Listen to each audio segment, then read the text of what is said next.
Welcome or welcome back to the channel. I happened to catch this Piers Morgan uncensored dialogue. Basically, it was shocking toward the end. I didn't watch all of it, every single minute of it, but there were some key things that happened toward the end. It was very interesting to hear what this man had to say, not Sink, but the other guy, don't know his name, don't care. But what he had to say was very telling about the level of power Israel has within America. And being part of the big three, I honestly don't know what Israel has on America, because people keep saying that it's money. And I always say follow the money. Yes, a lot of the politicians are paid off, but his comments makes me think that he knows or has some idea that Israel has something on America that basically has America on a tight leash. And I know that Israel is basically the dogs that America leash up on their opposers. But yeah, what he said at the end, and it's very telling that Piers Morgan had nothing to say about that. Just like Yasser Arafat, just like all the Palestinians who have been feeding on the pain of the Palestinian children. You are a parasite, a bottom feeder. This is what you are. So before you speak against the prime minister of a democracy and accuse him of being a terrorist, you need to look at yourself in the mirror. You have been supporting Hamas, and it's recorded against you for eternity. So don't play the game now that your fight is for the children in Gaza. This is not your fight. You know who's fighting for the children of Gaza? The IDF. That is killing Hamas. That is uprooting Hamas so the children of Gaza can have their freedom after 36 years of slavery. Those are the ones who qualify to speak on the topic, not you sitting in your comfort. And you want to have an opinion about it. All right, this is the problem that we have dealing with scumbags like this. Whilst after perpetrating the horror of October the 7th, he knew he was immediately condemning regular Palestinians in Gaza to death, women, children, and everybody else who would die as Israel responded to this appalling terror attack. When you look at that footage of Sinwar, perfectly safe, tucked away in his tunnel with his family, and then we see images of millions of dollars flopping around that he was storing and so on. Do you not feel that I know you want to blame everything on Israel, but do you not feel that Sinwar himself was an appalling human being who did a terrible disservice to the people of Gaza? You guys sound ridiculous. It's like I'm in the Twilight Zone. What have I just said that's ridiculous? You just said Sinwar was perfectly safe. They killed him. Yeah, eventually they killed him. Apparently he wasn't a year perfectly later. safe. A year later. Okay, so let's just be clear about who's being ridiculous. And then this guy, Mossad or whatever his name is, who, by the way, again, your audience should know is literally a paid agent of Israel. I mean, it's kind of obvious from what he says, but that he just said. Well, do you know he's a paid IDF, agent of Israel? Do you know he is? Yeah. The IDF is saving the children of Gaza, and they should thank the IDF. Do you know he's a paid agent of Israel, just for the record? You said he is. Do you know that? He's the one. Wait, doesn't he admit it? He turned on his family, he turned them in, and now works for Israel. That's a well-known fact. So that's why he comes out here and says absurd things like Palestinians don't exist. Why is he not allowed to? Why is he not allowed to renounce and disown Hamas? No, he's allowed to do anything he likes, but he's an Israeli agent. That's a well-established fact. So, okay, anyways, so that's why he says the absurd things, and that's also why he calls me a parasite, dehumanize Muslims, and so that it's easier to kill them. But I also know that when you do an occupation or you do an oppression, moderates don't arise. Extremists arise to fight that occupation and oppression. So these are just the realities of power dynamics. None of this has anything to do with ethnicity. If the roles were reversed and the Jews were the ones being oppressed by the Palestinians, I would say the same exact thing. And I would say, well, of course the Jews are, we can call them terrorists, and the ones that fought the Nazis, you could call them terrorists, but they are resistance fighters as well at a minimum. See, I can do it with either side being either ethnicity because I'm being fair. And so I don't like to see him living luxuriously, but if you're talking about living luxuriously, the Israelis have paid family leave. We don't. They have universal health care. We don't. They're the only country in the world that has Iron Dome. We don't. And we have given them hundreds of billions of dollars in America here. How come we don't get to live like the Israelis as we fund their genocide? And so, look, if it was Jewish children that a Palestinian state was murdering at this level, a shot to the head, starving them to death, I would hope that we would all be moved to help the Jews in that context. If we are not moved to do that, then we haven't learned anything. That never again doesn't mean anything. But if it's not Jewish people and it's Palestinians, we should have the same exact sympathy. But I don't see that anywhere in American media or in American politics. All I hear is about a theoretical state where Israel isn't the oppressor and could be oppressed, I don't know, 1,000,000 years from now, or when they lose their entire military for no reason at all. Like, you have to make up absurd hypotheticals to try to evoke sympathy for the occupiers. Okay, I wanted to pause it right there because, Pierce Morgan and the other guy who basically, it's true, he basically turned on Hamas, turned on the resistance, turned his family in. He then has become the bottom for Israel, and he's going to say whatever he needs to say to save his own skin, basically. That's what he's doing. So, and he's going to go on a media tour, supporting Israel. They can do no wrong. They're perfect. It's just like these patriots in America. America is great. America is wonderful. America did nothing wrong. It is the best place in the whole world. You can see the thread between the ideology and why we keep seeing history repeat itself. I mean, it's apparently clear. Sink is right. Basically, this is not about an attack on October 7th. Israel does not care about the people who were killed that day. They knew what was going on. They wanted it to happen just to give them an excuse. So basically what they want to do is they want to go ahead and take out and murder all of the men, women, and children that are there. And they want to blow up the buildings. They want to level everything. They want to get everything cleaned up and cleared out so they can go ahead and start building more settlements, like Sink said. And also, they want access to all the natural gas that's in that area.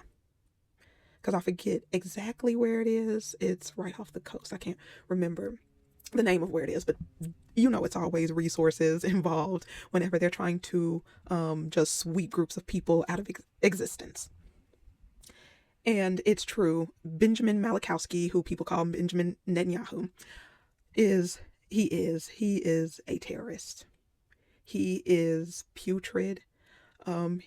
He is a child of Satan, because you sit up here and you say you're ordained by God. You're the people of the biblical text, and you say all this, and you said how horrific it was to have bodies, about 2 million is what they say, bodies of Jewish people who were experimented on, who they were starved, and then they were thrown into this open grave where they just throw the bodies of the dead. But then to have that a part of your people group, and then to be doing this and you're doing worse. Like, you don't have a leg to stand on. I believe what this has done, and there's been so many Jewish people who have definitely fought against this. We're not saying everyone is for this, but I think the biggest reason that they're pushing against Benjamin Malachowski is because they understand that this is wiping away their justification for the things that they do. As of today, I believe they don't have a strong claim to push anti-Semitism. Nobody cares. Nobody believes it. Everything under the sun has been listed under that, so they can do what they want. And the atrocities they have committed are some of the worst, even worse than what they claim that the Nazis did.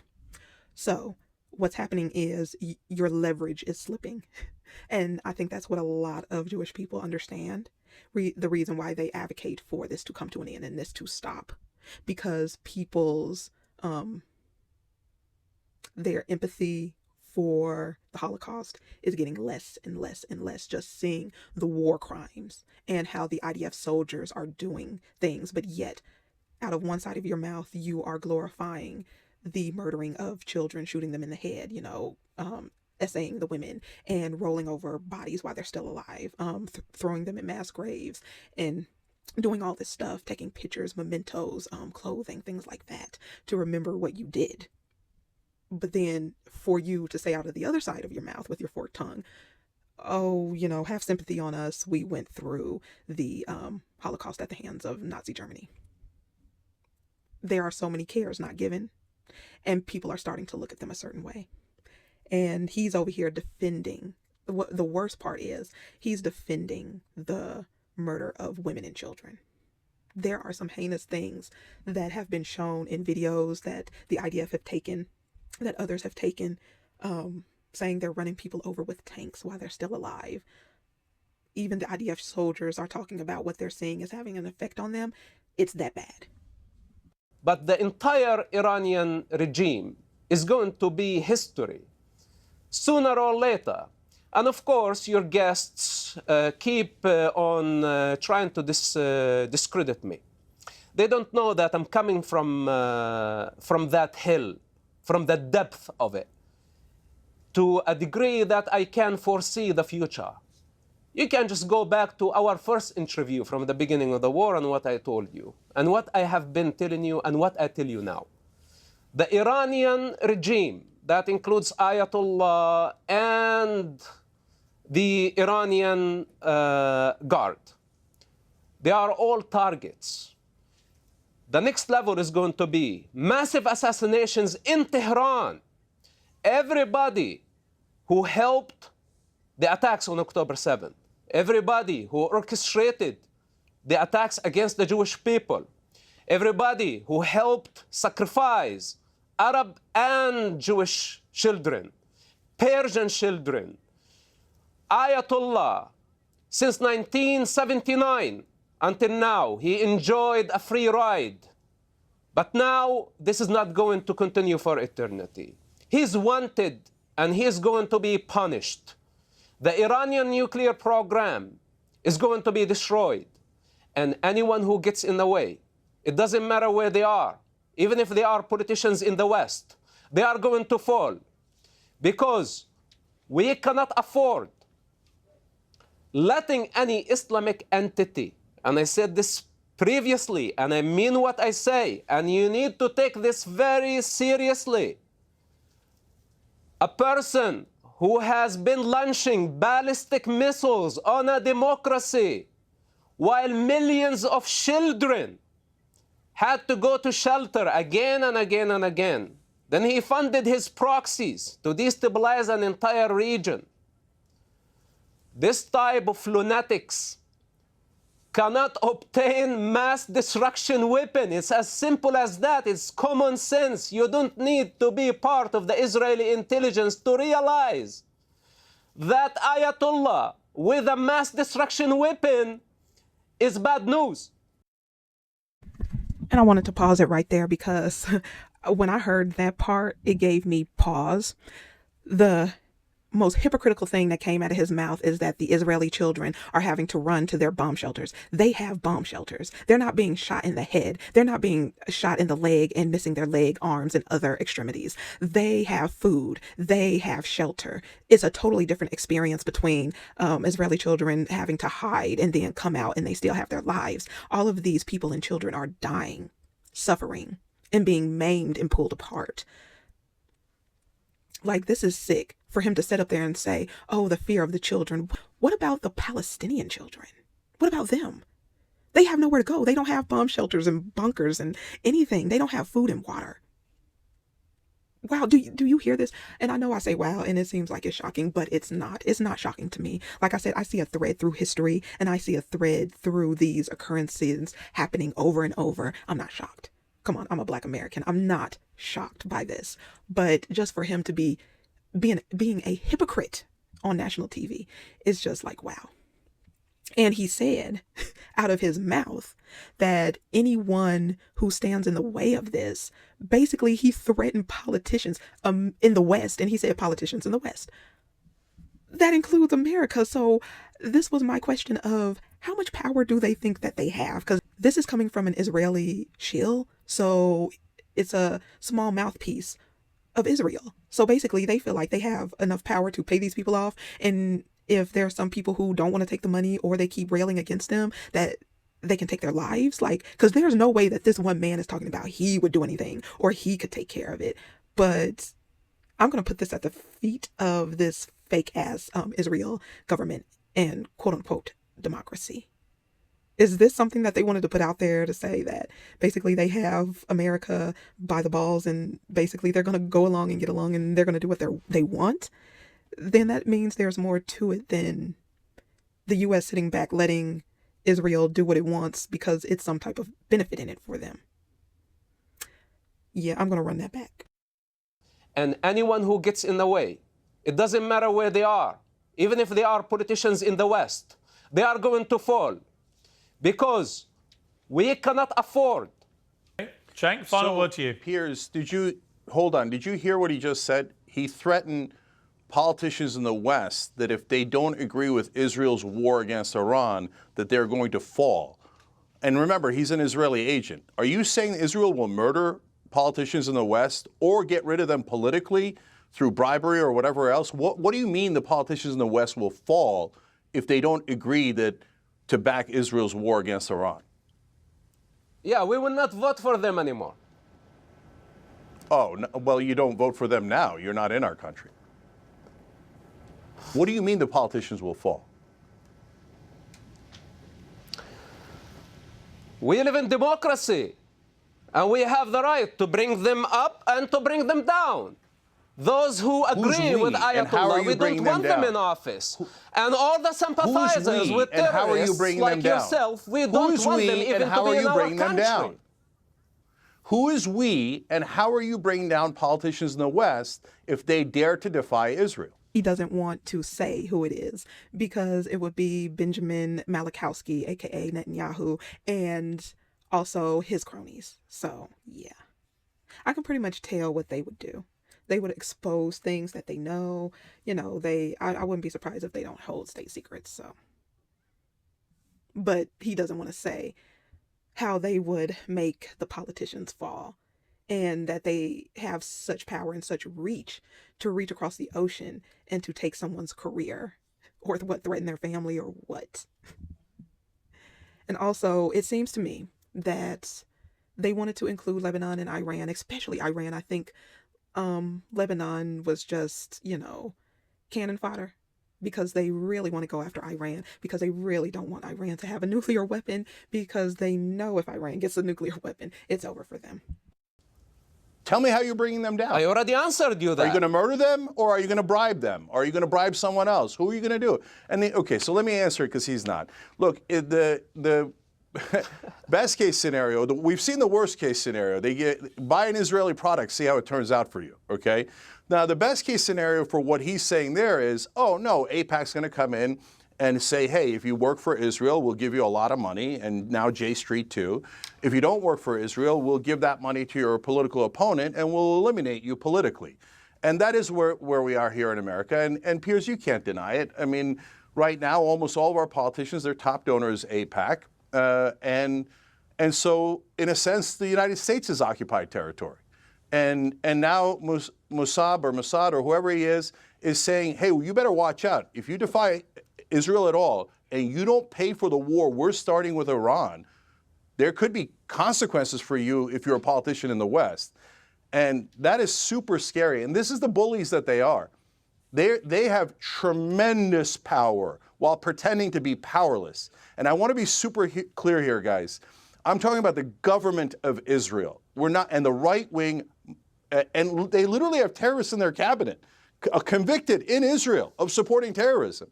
This out of control right wing extremist government is now saying that if you defy us in any way, there's going to be consequences for you throughout the world, including the lethal consequences they've shown in the Middle East. They've now attacked 5 of their neighbors, and he just promised that they're going to do a series of assassinations all across Iran. That's called starting a war, and guess who's going to pay for it? They're going to make us, the American taxpayer, pay for the war of Israel, and if any of our politicians defy them, you just heard an Israeli agent saying that they will fall. Well, I think he made it clear he meant politically fall, in the sense that he meant what? People would vote. He meant what? That people would vote against really? them if they took that That's not position. what the polling shows. Okay. That's not what the polling shows at all.